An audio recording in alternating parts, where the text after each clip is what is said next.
Bismillahirrahmanirrahim. Assalamualaikum warahmatullahi wabarakatuh. Alhamdulillah nahmaduhu wa nasta'inuhu wa na'udzu billahi min syururi anfusina wa min sayyiati a'malina may yahdihillahu wa man yudlil fala hadiya lahu. Asyhadu an la ilaha illallah wa asyhadu anna Muhammadan abduhu wa rasuluh. Asyhadu an la ilaha illallah, astaghfirullah, as'aluka jannata wa a'udzu bika minan nar. Allahumma innaka afuwun tuhibbul afwa fa'fu anni. Alhamdulillah rabbil alamin, puji syukur marilah senantiasa kita panjatkan kehadirat Allah Subhanahu wa taala. Allah yang telah memberikan rahmat, kesehatan, kesempatan, hidayah, sehingga pada kesempatan pagi hari ini Allah masih membangunkan kita, mengingatkan kita, menggerakkan hati kita untuk menuju kepada ketakwaan, membuktikan bahwa hati kita masih bergerak, bergetar, mau bergerak jalan ketika Allah membangkitkan kita dari tidur, dari kematian. Mudah-mudahan apa yang kita lakukan menjadi amal kebaikan kita dan bermanfaat bagi keluarga, anak turun kita, dan masyarakat yang ada di Padesan khususnya. Allahumma amin. Allahumma salli ala Muhammad wa ala ali Muhammad kama shallaita ala Ibrahim wa ala ali Ibrahim innaka Hamidum Majid. Salawat serta salam marilah senantiasa kita haturkan ke baginda Rasulullah Muhammad sallallahu alaihi wasallam yang telah membawa kita ke dalam perjalanan yang insya Allah perjalanan menjanjikan adanya kebahagiaan, yaitu Islam. Ibu bapak ingkang kula hormati, segede ingkang badhe kula aturaken wonten sematan enjang menika di pagi hari ini sedikit evaluasi pada kita. Kalau di awal Ramadan Pak Sigit menyampaikan bahwa Ramadan itu merupakan media pembelajaran, pelatihan, gembleng kawah condro dimukaning umat muslim yang beriman agar apa? Menuju kepada kebaikan. Kalau kita mengingat kembali apa yang disampaikan beliau, bahwa Ramadan itu merupakan suatu proses, adanya input, adanya produk, adanya output. Artinya masukan ataupun input di bulan Ramadan itu adalah kita semua yang disuruh Allah, ya ayyuhalladzina amanu, orang-orang yang beriman. Insya Allah kita kagolongaken tiang-tiang ingkang beriman. Allahumma amin. Selanjutnya adanya proses. Proses di situ kita sudah menjalani apa yang diperintahkan Allah. Man soma Ramadhana, man qoma Ramadhana, imanan wahtisaban ghufira lahu ma taqaddama min dhanbi. Barang siapa di siang harinya di bulan Ramadan itu melakukan siam Ramadan dan malamnya itu melaksanakan, mendirikan, menegakkan sholat lail, sholat malam, taraweh di bulan Ramadan itu berlandaskan iman dan takwa mengharap ridho Allah, outputipun apa? Ampunan Allah Subhanahu wa ta'ala.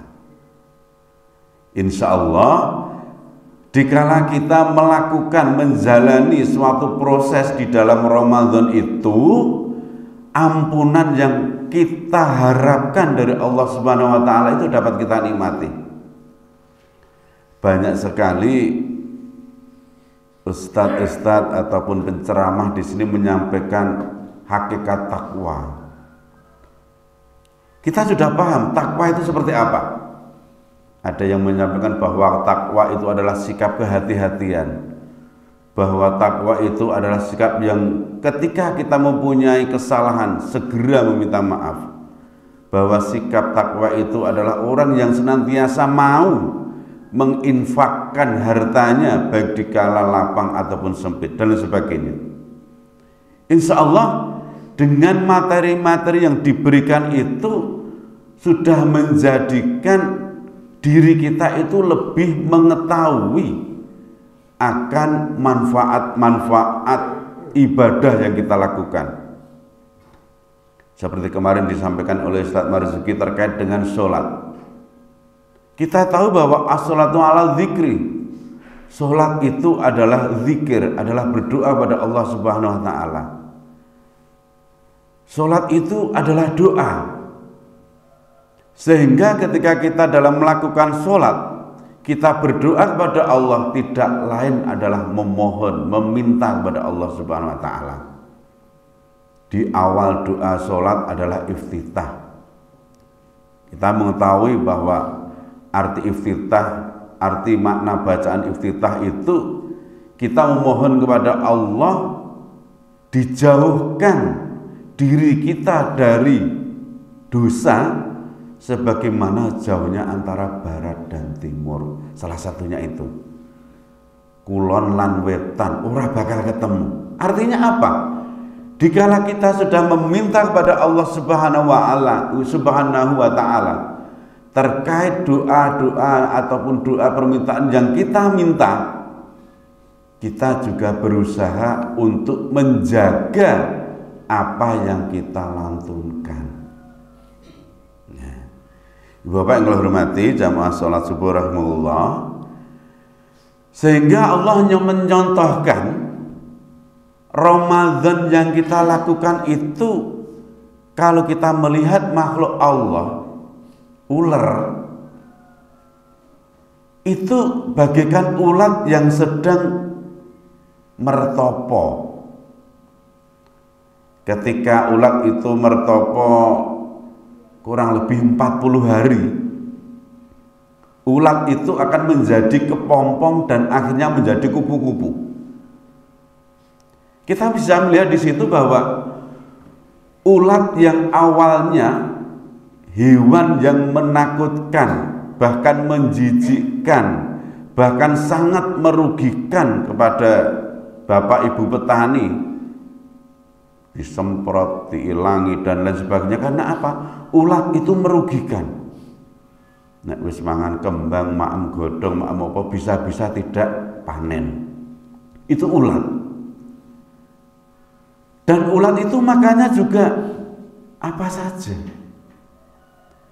Akan tetapi ketika ulat itu mampu dan mau menahan diri berpuasa selama kurang lebih 40 harinan, kurang lebih 40 hari, itu bisa menjadi makhluk ataupun hewan yang berubah jadi kupu-kupu. Yang awalnya ulat itu medeni, menjijikkan, akhirnya menjadi hewan yang menyenangkan, kupu-kupu. Yang awalnya ulat itu makannya daun paling boten, akan tetapi ketika menjadi kupu-kupu makannya madu. Itulah kupu-kupu. Nah, kembali pada kita. Ketika sebelum Ramadan mungkin kita termasuk orang-orang yang sulit menahan amarah. Dik-dik nesu bat-bet lebuni Mas Torik. Sat-set bat-bet wat-wet. Gampang marah. Sehingga ketika sebelum Ramadan, sebelum proses puasa itu kita lakukan, harusnya kita mampu menyontoh salah satu makhluk ciptaan Allah adalah ulat, ular. Kita mampu merubah pola diri kita yang dulunya suka marah-marah, suka emosi, suka berkata-kata kasar. Kita mampu mengendalikan diri. Kita mampu menjaga emosi kita. Itu yang pertama. Selanjutnya, ketika sebelum Ramadan kita belum mengontrol makan kita, seperti yang disampaikan Pak Aziz kemarin, makanan itu bisa haram baik dari asalnya, dari sumbernya ataupun dari caranya. Ayam goreng itu halal, tapi ketika ayam goreng itu colongan, dados haram. Lombok disambel geprek niku halal. Ini nek lemetek ten nggone tanggane mboten izin niku dadi lombok haram. Itu dari asalnya. Ananging haram dari sifatnya. Hewan yang disembelih tanpa menyebut nama Allah. Hewan-hewan yang sudah diingatkan bahwa haram, daging anjing, daging babi dan sebagainya. Itu dari sifatnya. Itu. Sehingga ketika kita menjalani proses Ramadan, bagikan ulat yang makan kotoran, makan daun, berubah menjadi makan ataupun minum madu. Nah itu. Sehingga monggo Ibu Bapak yang telah hormati, Ramadan yang kita lalui ini jangan sampai hanya menjadi ibadah ingkang rutinitas tanpa kualitas. Seperti kemarin disampaikan, kewajiban kita terhadap Al-Quran itu tidak hanya menyuarakan, tidak hanya membaca, tapi juga tadarus, saling menyemak, bertadabur, saling mempelajari, mengajarkan, dan insya Allah semampu kita mengamalkan tuh terhadap Al-Quran. Sehingga menawi kita kembali wonten ing ulat kalau mau, apakah ada ulat itu yang puasa selama 40 hari mesti dadi kupu? Ada yang ulat itu tidak menjadi kupu-kupu tapi bosok. Nah, apakah puasa kita ini juga akan menghasilkan ketakwaan, menghasilkan insan yang mukmin, Islam yang kafah, sehingga bisa menjadikan kita lebih baik? Sangat mungkin itu tidak terjadi pada kita, sangat mungkin. Sehingga introspeksi kita yang 10 hari, 9 hari ini, akhir Ramadan ini, sangat diperlukan untuk mengevaluasi apakah amalan yang kita lakukan selama Ramadan itu, doa-doa kita yang kita panjat kepada Allah Subhanahu wa taala itu, Allah mendengar, Allah menjawab, dan Allah ridho. Itu perlu kita introspeksi. Apakah selama puasa kita bisa menjaga lisan kita bisa menjaga hati kita? Itu perlu kita olah lagi. Monggo, mumpung masih ada waktu. Kita tidak tahu Ramadan ini Ramadan terakhir kita atau tidak.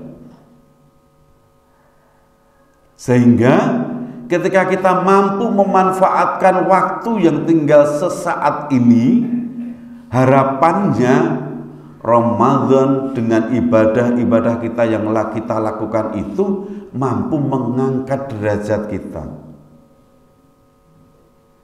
Dalam usia kita yang sangat sedikit, usia kita 60-an, 70-an, maksimal 80-an tahun, Allah memberikan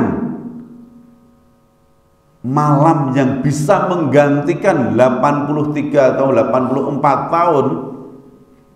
Kalau kita mau, kita mampu, kita bisa dengan Lailatul Qadar. Ya. Ibu Bapak yang kalian hormati, sehingga harapan ketika kita berpuasa, kalau ulat itu bisa menjadi kupu-kupu, dari hewan yang menakutkan menjadi hewan yang menyenangkan, harapan puasa itu setidaknya yang pertama mampu mengubah diri menjadi manusia yang lebih bertakwa. Takwa salah satu galipun definisi kemarin hati-hati. Takwa dengan sifat, dengan sikap menghadirkan Allah. Kalau tidak bisa menghadirkan Allah, kita yakin bahwa Allah melihat kita dengan sikap ihsan. Selanjutnya adanya rendah diri, tidak sombong. Kita tahu bahwa salah satu sifat setan, iblis, itu adalah sombong. Ana khairum minhu katanya. Ketika iblis disuruh sujud kepada Adam, jawaban iblis apa? Ana khairum minhu. Aku luwih apik. Kalau Ustaz Sigit kemarin menyampaikan, oh kayak gini ora tak kukup, ora tak openi, iso ora dadi apa-apa. Kayak gini orang mergo aku, ora iso dadi apa-apa.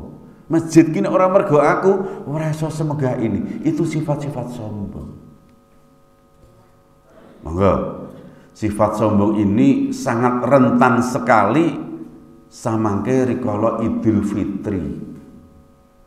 Biasanya ini ibu-ibu itu nek Idul Fitri, ibu-ibu nggih niki gelang-gelang sik ning simpenan ning gadian ki do ditokke kabeh do dienggo. Ajeng salaman napa dadak dicincing-cincingke. Creng-creng mek ketok. Ora ngerti niku gelang palsu napa gelang imitasi napa sewan mboten mangertos. Ananging ada sifat yang pengen disanjung. Nah, monggo.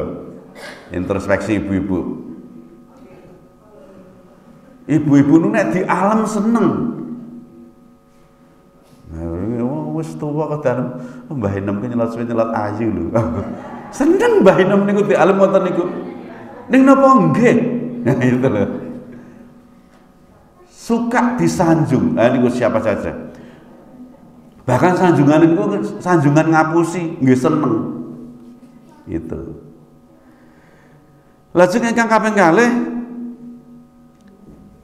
senantiasa mendirikan sholat.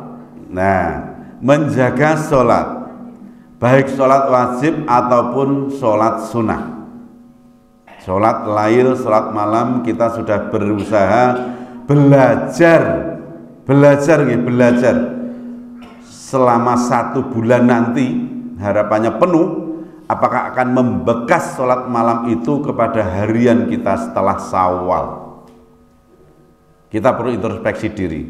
Kalau kita sudah melakukan sholat, apakah sholat yang kita lakukan itu mampu menghadirkan diri kita hablum minallah dan hablum minanas?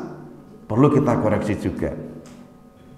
Artinya monggo kita sami-sami menjaga, menjejekaken sholat yang kita lakukan. Kembali lagi, jangan hanya sekedar sholat ingkang rutinitas.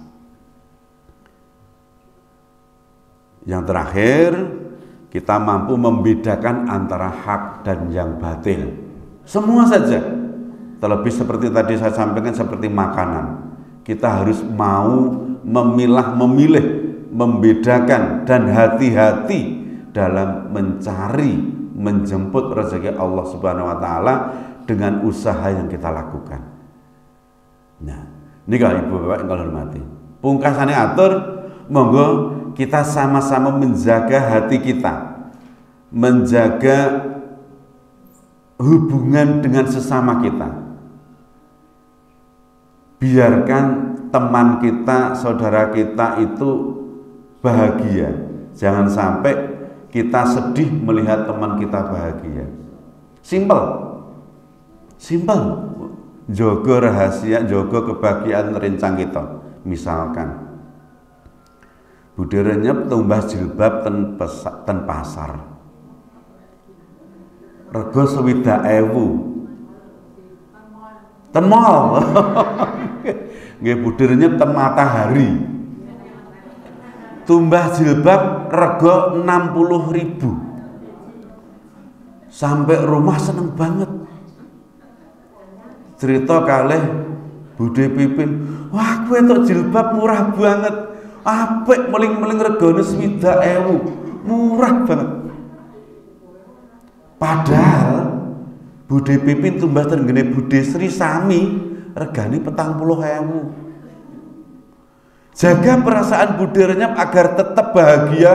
Alhamdulillah apik banget yo. Ngoten pun seneng budi renyap. Mboten diputuske, alah barang sik padha nang ngene Budi Sri 40.000. Kok jenengan tumbas 60.000. Kelarangan. Ampun ngantos ngoten niku. Ampun ugi diberikan penghargaan kata-kata itu terhadap bapak-bapak ketika membelikan kepada ibu-ibu. Bapak-bapak itu biasanya nek plesir dolan le memikirkan membelikan oleh-oleh pada ibunya niku le milih we jelimet takon-takon koncone dan sebagainya. Dapat membelikan daster rego 50.000. Dikirane wis murah, dikirane wis apik engko bojone nang omah seneng. Tapi sampai di rumah jawaban istri pripun? Alah Pak, daster kaya ngene kok ya 50.000. Neng kono ming 35 milih. Menyakitkan hati. Nah itu. Saya monggo kita senantiasa menjaga hati kita dalam hal yang kecil itu, jangan sampai menyakiti perasaan orang lain. Jangan sampai memutus kebahagiaan orang lain dengan sikap-sikap, sifat-sifat yang kita sendiri tidak menyukai ketika itu diberikan kepada kita. Monggo kita sami-sami jagi wekdal ingkang kantun sekedhik ini dengan amalan yang maksimal. Kita gas amalan Ramadan di akhir ini, mudah-mudahan kita bisa menjadi kupu-kupu Ramadan dengan tampilan, dengan casing, dengan inti hati yang mampu ataupun bisa bermanfaat bagi orang lain. Mekaten la semanten ingkang saged kula aturaken kirang lan langkungipun nyuwun ngapunten. Akhir kalam, wassalamualaikum warahmatullahi wabarakatuh.